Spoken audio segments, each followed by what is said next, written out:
Everyone. आज हम आपकी हिंदी का 5वां अध्याय सच्ची शिक्षा शुरू करते हैं। हमारी हिंदी के 5वें अध्याय का नाम है सच्ची शिक्षा।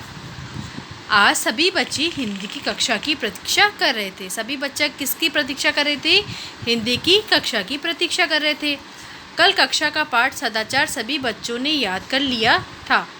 आज वे उससे एक दूसरे को सुना रहे थे। बच्चों ने कौन सा पाठ याद किया? सदाचार पाठ को याद किया और वो सभी क्या कर रहे थे? एक दूसरे को उसको सुना रहे थे। इस प्रकार सभी बच्चे वार्तालाप में व्यस्त थे। वार्तालाप मतलब बातचीत में व्यस्त थे। पाठ बहुत आसान लग रहा था। कुछ बच्चों ने तो पाठ कल ही याद हो गया था। कुछ बच्चों को तो पाठ कब याद हो गया था? कल ही याद हो गया था, क्योंकि वो पाठ बहुत ही आसान था। प्रत्येक बालक अपना पाठ सुनाने के लिए उत्सुक था, पर कोने में एक बालक उदास और चुपचाप बैठा था। पर सभी बालक तो आपस में वार्तालाप कर रहे थे, पाठ सुनाने के लिए बहुत ही उत्सुक थे, लेकिन उन सभी बच्चों में से एक बालक क्या था? बहुत ही उदास और चुपचाप बैठा था। वह अपने आप से उदास नहीं था, पाठ तो उसे भी याद था, पर वह चाहता था कि पाठ सच्चे मन से याद होना चाहिए। जैसा पढ़े वैसा ही आचरण करे। उस बच्चे को पाठ तो याद था, लेकिन वह चाहता था कि पाठ कैसे याद हो? सच्चे मन से याद होना चाहिए, क्योंकि जैसे पढ़े वैसे ही क्या करना चाहिए? आचरण करना चाहिए। लो घंटी बज गई। अध्यापक महोदय कक्षा में आए। सभी बच्चे उनसे सामने खड़े हो गए। सभी बच्चे कैसे खड़े हो गए? जब अध्यापक क्लास में आते हैं तो बच्चे खड़े होकर उनको आदर देते हैं। अध्यापक ने प्रसन्न होकर बच्चों को बैठने को कहा। अध्यापक को पहले सभी बच्चे ने खड़े होकर बिना रुके अपना पाठ सुना दिया।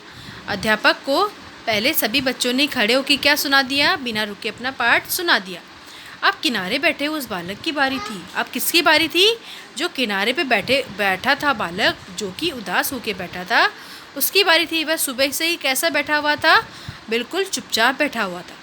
उसके मन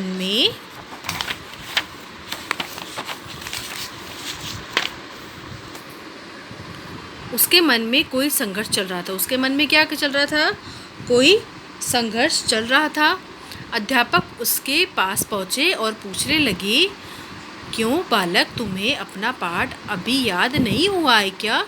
अब उस बालक को उदास देख के अध्यापक ने सोचा, हो सकता है उस बालक को पाठ याद नहीं हुआ हो।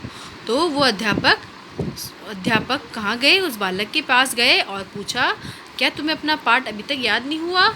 बालक ने मन का बोझ उतारते हुए कहा, क्षमा करें श्रीमान, पाठ तो मन में उतारने के लिए अभी और समय चाहिए। पाठ को मन में उतारने के लिए क्या चाहिए? और थोड़ा समय चाहिए।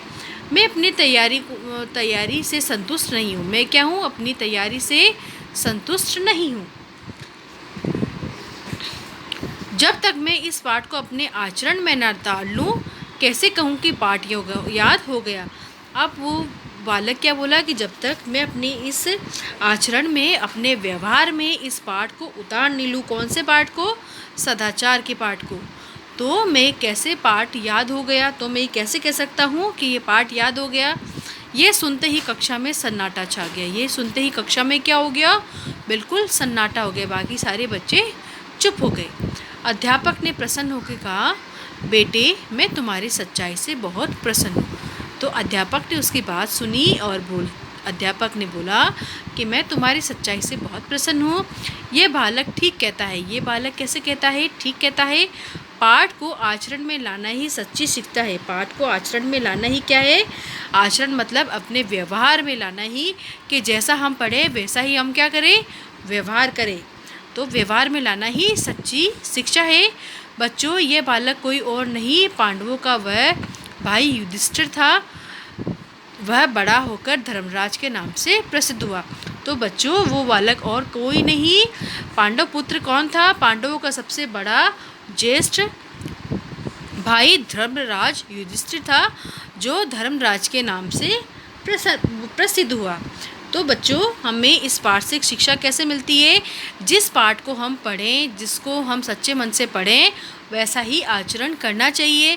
जब तक हम अगर हम केवल पाठ को केवल किताबी रूप से पढ़ेंगे तो उसका कोई अर्थ नहीं है। जब तक उसको मन से हम अपने व्यवहार के अंदर, आचरण में उसको नहीं लाएंगे, हम उसको पढ़ना बिल्कुल क्या होगा? व्यर्थ होगा। तो बच्चों, हमें जो भी कार्य करना चाहिए पूरे मन से करना चाहिए और वैसा ही आचरण करना चाहिए। तो बच्चों, आशा करती हूँ ये आपको पाठ आपका अच्छे से समझ आ गया होगा। धन्यवाद।